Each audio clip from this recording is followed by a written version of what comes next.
तुलसी माता की जय। भक्तजनों, आज इस कथा के माध्यम से हम माँ तुलसी के विषय में ज्ञान अर्जित करेंगे। प्राचीन काल की बात है, पृथ्वी पर राजा धर्मध्वज का शासन था। उनकी पत्नी का नाम माधवी था। महालक्ष्मी जी की कृपा से कार्तिक की पूर्णिमा के दिन माधवी के गर्भ से एक सुंदर और दिव्य कन्या उत्पन्न हुई। उस समय शुभ दिन, शुभ योग, शुभ लग्न और शुभ ग्रह का योग चल रहा था। उस कन्या का वर्ण श्याम था। उस कन्या की दिव्य कांति से सारा महल प्रकाशमान हो रहा था। उसके दिव्य मनोहारी रूप की तुलना असंभव थी। इसीलिए विद्वानों ने उसका नाम तुलसी रखा। जन्म लेते ही तुलसी तपस्या करने के लिए बद्री का वन में चली गई। श्री हरि विष्णु जी मेरे स्वामी हों, यही विचार करके उन्होंने कठोर तपस्या की। उनकी तपस्या से प्रसन्न होकर भगवान ब्रह्मा जी वर देने के उद्देश्य से वहां प्रकट हुए और तुलसी से बोले, हे पुत्री, तुम्हारी तपस्या से मैं प्रसन्न हूँ, इच्छित वर मांगो। तुलसी जी ने ब्रह्मा जी को प्रणाम किया और विनीत स्वर में बोली, पितामह, आप सर्वज्ञ हैं, फिर भी मेरे मन में जो अभिलाषा है उसे मैं कह देती हूँ। पूर्व जन्म में मैं भगवान श्री कृष्ण जी की प्रिया सेविका और प्रेयसी थी। एक बार मैं प्रभु श्री कृष्ण जी के साथ हास परिहास कर रही थी। तभी अचानक रास की अधिष्ठात्री देवी श्री राधा वहाँ पधारी। मुझे भगवान श्री कृष्ण जी के निकट देखकर वे अत्यंत क्रोधित हो गई और मुझे मानव योनि में उत्पन्न होने का श्राप दे दिया। श्री कृष्ण जी ने मुझे मनुष्य योनि धारण करके तपस्या करने के लिए कहा था और मुझे पत्नी के रूप में स्वीकार करने का वचन दिया था। उनकी आज्ञा से मैंने अपना दिव्य शरीर त्याग दिया और धरती पर उत्पन्न हुई। अतः हे प्रभु, मुझे भगवान नारायण पति के रूप में प्राप्त हों, यह वर दीजिए। ब्रह्मा जी बोले, देवी, प्राचीन काल में श्री कृष्ण जी के अंश से उत्पन्न हुए एक गोप सुदामा को राधा ने दैत्य वंश में जन्म लेने का श्राप दे दिया था। वही सुदामा दैत्यराज धनु के कुल में शंखचूड़ के नाम से उत्पन्न हुआ है। श्री कृष्ण जी का अंश रूप होने के कारण वह बहुत वीर, शक्तिशाली और पराक्रमी है। जगत में कोई भी उसका सामना नहीं कर सकता। उसे पूर्व जन्म की सभी बातें याद हैं। हे देवी, वह तुम्हारे लिए उचित वर है। तुम दैत्यराज शंखचूड़ को अपने पति के रूप में स्वीकार करो। इसके बाद सरस्वती के शाप को सत्य करने के लिए तुम्हें तुलसी पौध के रूप में जन्म लेना होगा। संपूर्ण पौधों में तुम्हें श्रेष्ठ स्थान प्राप्त होगा। तुम्हारे बिना भगवान श्री हरि जी की पूजा निष्फल समझी जाएगी। तुम्हारा एक अन्य नाम वृंदावनी भी होगा। शाप की अवधि पूर्ण होने पर तुम वृक्षों की अधिष्ठात्री देवी बनकर भगवान श्री कृष्ण जी में लीन हो जाओगी। परम पिता ब्रह्मा जी ने तुलसी को भगवती राधा के 16 अक्षरों वाले मंत्र का जप करने के लिए कहा और वहां से अंतर्ध्यान हो गए। भगवती राधा को प्रसन्न करने के लिए तुलसी षोडशाक्षर मंत्र का निरंतर जप करने लगी। भगवान राधा के षोडशाक्षर मंत्र का श्रद्धा और भक्ति पूर्वक निरंतर जप करके देवी तुलसी उन्हीं के समान सिद्ध देवी हो गई। एक बार दैत्य शंखचूड़ बद्रिका वन में आया। वह रत्नमय अलंकारों से अलंकृत था। उसकी कांति सूर्य के समान तेजपूर्ण थी। जैगिष्व मुनि की कृपा से उसे भगवान श्री कृष्ण जी का एक अमोघ मंत्र प्राप्त हुआ। उसने पुष्कर क्षेत्र में तपस्या करके उस मंत्र को सिद्ध कर लिया था। ब्रह्मा जी उसे इच्छित वर दे चुके थे और उन्हीं की प्रेरणा से वह वहां आया था। तुलसी जी को देखकर दैत्यराज शंखचूड़ उसके पास आए और उसका परिचय पूछा। तब तुलसी जी लज्जाते हुए बोली, हे देव, मैं राजा धर्मध्वज की पुत्री हूँ।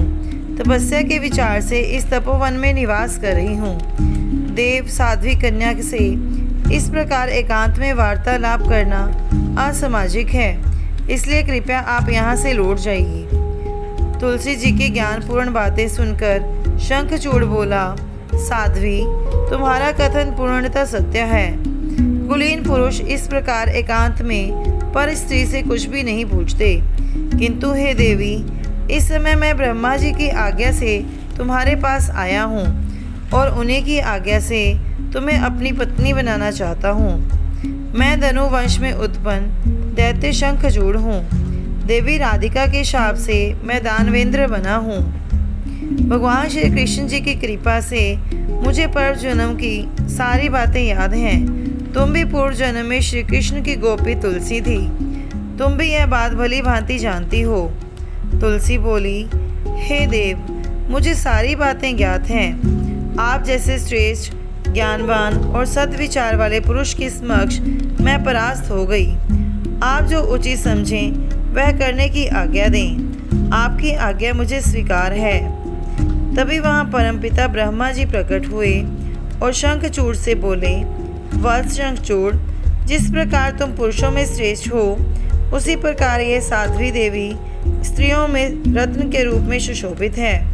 तुम दोनों का विवाह पूर्व निर्धारित है। अतः अब तुम्हें गंधर्व विवाह के नियमों के अनुसार तुलसी जी को पत्नी के रूप में स्वीकार कर लेना चाहिए। तत्पश्चात वे तुलसी जी से बोले, हे देवी, जैसे देवी लक्ष्मी श्री नारायण के साथ, राधिका श्री कृष्ण के साथ, देवी उमा शिवजी के साथ और रति कामदेव के साथ सुशोभित हैं, वैसे ही तुम शंखचूड़ की सौभाग्यशाली पत्नी बनकर सुशोभित हो जाओ।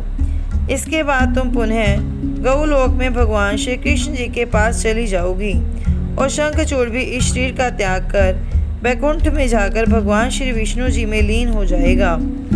इस प्रकार ब्रह्मा जी के परामर्श से दैत्यराज शंखचूड़ ने तुलसी से गंधर्व विवाह करके उसे अपनी पत्नी बना लिया और उसके साथ आनंदमय जीवन बिताने लगे। परम सुंदरी तुलसी के साथ आनंदमय जीवन बिताते हुए दैत्यराज शंखचूड़ ने अनेक वर्षों तक सुखपूर्वक राज्य किया। अपनी शूरवीरता से शंखचूड़ ने देवताओं के सारे अधिकार छीन लिए। देवता सैकड़ों वर्ष तक वन वन भटकते फिरे। फिर सभी ओर से निराश होकर ब्रह्मा जी की शरण में गए और अपनी दुर्दशा के बारे में बताते हुए सहायता की प्रार्थना करने लगे। ब्रह्मा जी, शिव और अन्य सभी देवताओं के साथ भगवान विष्णु जी के पास गए और उनकी स्तुति करते हुए बोले, भगवान, पृथ्वी पर दैत्यराज शंखचूड़ ऋषि मुनियों पर अत्याचार कर रहा है। उसने सभी देवताओं को पराजित कर उनके सारे अधिकार छीन लिए हैं। चारों ओर अराजकता उत्पन्न हो गई है। हे दया निधान, अब आप ही हमारी रक्षा करें। हम सब आपकी शरण में हैं। दैत्य शंखचूड़ का अंत आपके सिवा और कोई नहीं कर सकता।